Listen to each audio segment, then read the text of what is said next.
Hey everybody, welcome back. If you're new here, we're reading a book of creation, a fantasy adventure by me, Gregory James Gardner Jr. We're going into chapter 13. So if you're just finding this video, if you want to check it out, cool. But I much appreciate it if you went and checked out wherever that card is to go to chapter 1. And hopefully you enjoy it. To recap of last time, we went through two chapters, chapter 11 and chapter 12. In the road to Argaria, Mathis took care of Talia and Gannon as they slept from their ordeal. What ordeal, we don't know. And as he took care of them, he went back and forth and worked on the clock room puzzle. Pardon me, I just got a sudden raging itch on my face. And then, if things weren't confusing enough, as Talia and Gannon are laying passed out in the gallery, we catch up with Talia and Gannon zipping through the tunnels below Heliodum, where along the way Gannon tells Talia a story of how he got trapped on the planet. That was chapter 12, the story called Azra and the Great, where that's what we saw. We saw Gannon in a fight with Azra, where he was subsequently left behind after the fight. And now we are back to where we are. Chapter 13, The Road to Argaria, Part 2. The year is 1065 by the nocturnal calendar, Beta. Talia stood upright and stretched a good long stretch. "You were right," she turned to Gannon.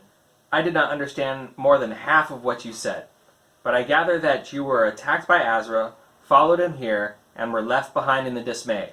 Is that right?" "It appeared that way," he answered. "What do you mean?" "After long consideration of the matter, it has become clear to me that it was we who were on the attack. But I did not question the superiors. I had no reason to at the time." Gannon looked dejected at his own statement. "I see." Talia placed a caring hand on Gannon and smiled up at him. "Well, now is the chance to make up for that by freeing the man you helped to imprison. Are you ready to get going?" Just as she had before, she asked as though he had a choice. With another series of jumps, the two found themselves just outside the mouth of the cave. Again, Talia needed a rest. "I could take us the rest of the way from here," he said. "That is, if you prefer to rest. I could have us there in 3 hours' time." "I would like that, and you can tell me more along the way." Gannon lowered himself to let Talia hop on, and he winced as she grabbed a tuft of feathers to pull herself up. With a gentle start, the two of them made their way along the wooded rim north of Golan. He meant to start telling her of Aaliyah, but as he looked back, Talia seemed to be fast asleep, so he just slithered his way along and remained silent. 1065 by the nocturnal calendar, Alpha. Mathis sat with Talia and Gannon, and he looked them over time and time again. He brought them water and squeezed it into their mouths with a rag. He even went as far as to clean up the floor when they made their messes. He truly worried for both of them. Gannon's skin had severely dried out and cracked along his belly scales. Through the translucent layer, Mathis could see what looked like Gannon's muscles. However much Mathis worried, there seemed to be nothing he could do except watch over them, in between sleeping and solving Azra's puzzle, that is. But time had slipped away as he sat with his friends, and he decided to get back to work. Tall, impassable cliffs surrounded Heliodum on all sides as it sat deep in a ravine, its back nestled up against the tallest cleft. From the front of the temple, the rocky ground sloped away into a churning pool fed by 3 voluminous waterfalls. The deluge created a set of rapids that flowed to the north through the funneled cliff sides. It rushed out and beyond to course over the edge of an ever larger waterfall, so high that it seemed impossible, considering they sat in the lowlands of Melamu. Mathis climbed a wooded hillside to a small rocky outcrop, then climbed up that to get a better view. The twilight that crept through the watery pass covered everything in an ashen glow. From his vantage point, he could see the temple and hole from above, as well as the rocky shore and rapids beyond. But mostly he just looked at the temple.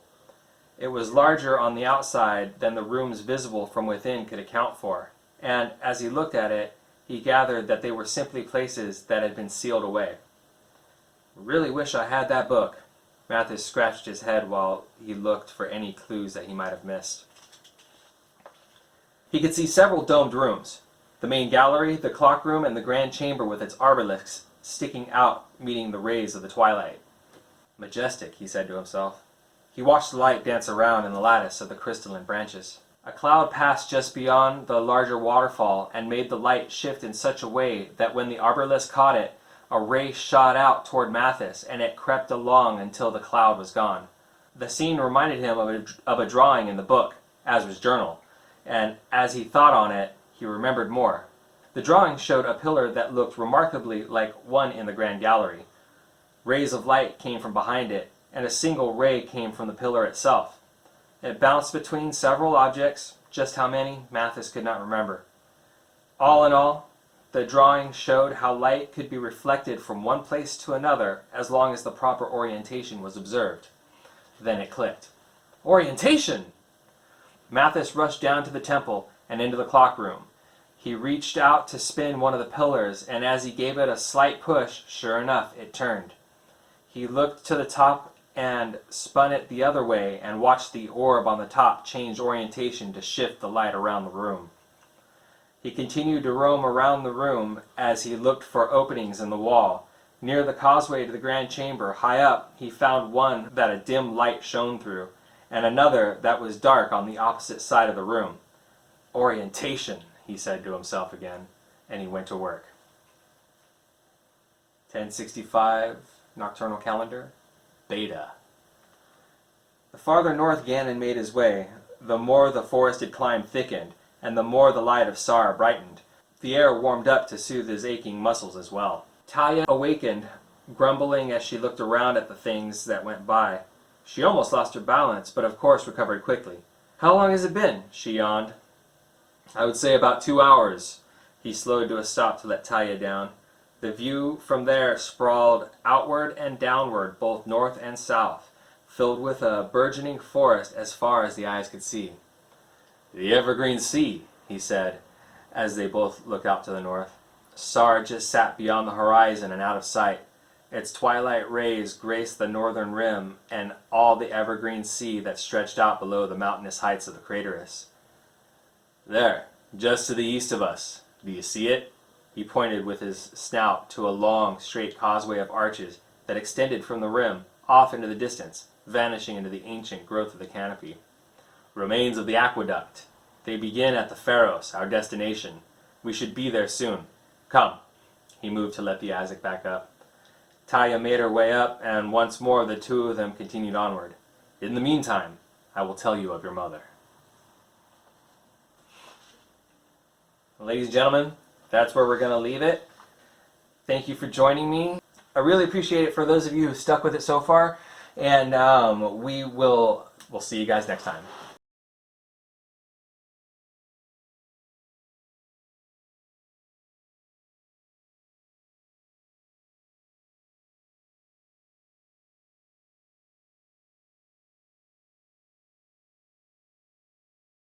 Take 3. I really appreciate y'all hanging in there. Thank you very much. Don't forget to hit the like button. If you haven't subscribed already, please do that. God, I really hate going through this whole spiel, but apparently it does help the channel if you actually comment, like, subscribe. It helps it get boosted on the homepage, and I really like it if a lot of other people found this book that I wrote. I would really, really like it if a lot of other people found this book that I wrote. And this outro's getting really long. Bye-bye!